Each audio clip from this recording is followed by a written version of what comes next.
तो गाइसमोन बहुत दिननि उनाव आं नै भिडिअखौ बानायदों तो नोंथांमोना मिथिगौ जे बिटिसि इलेक्शना माने जानो थांगासिनो दङ बारा सम गैलिया खोब माने खम समनि भितरावनो एमसिसि माने जानो थांगासिनो दङ दा बे समाव नोंथांमोना बयबो मिथिगौ जे बिटिसि माने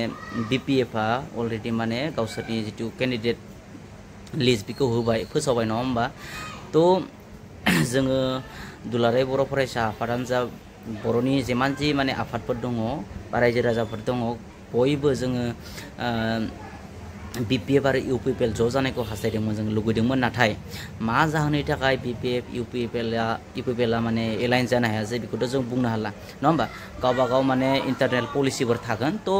बेखाय हयथ' बिथांमोना ज' जानो हायासै प्रि एलायन्स जानो हायासै जोङो नङा होमबा तो बिथ' थांबाय तो जुदि जों प्रि एलायन्सबो जानो हायासैब्ला जोङो इलेक्शन जोबखांनायनि उनाव जाहाथे जोङो पोस्ट एलायन्स जायो आरो जों बर'फोरानो इउपिपिएल बिपिएफ पोस्ट एलायन्स जानानै जों सरकारखौ दानो माने हायो आरो नङा होमबा तो बेखायनो जोङो प्रि एलायन्स जानो हायासैबाबो जोङो इलेक्शननि उनाव जाहाथे बिजेपिखौ साइडआव दोननानै बा जेमान जि आदार माने पलिटिकल पार्टिफोर दङ बिसोरखौ साइडआव दोननानै जोङो बिपिएफ आरो इउपिपिएल ज' जानानै सरकार दानांगौ मानो होनबा नोंथांमोना मिथिगौ बिजेपिया मा खालामनो थांगासिनो दङ जोंनि बिटिसि हालामाव नोंथांमोना बयबो दिलीप शइकिया बिथांनि जोंनि मामानि बायदिसिना माने स्टेटमेन्ट होनायखौ नुगासिनो दङ बेयाव माने फार्स्ट सिटिजेन माने सेकेन्ड सिटिजेन माने नागरिक फार्स्ट नागरिक सेकेन्ड नागरिक बेबायदि बाथ्रा बुंनायखौ नोंथांमोना नुनो मोन्दों तो बेखायनो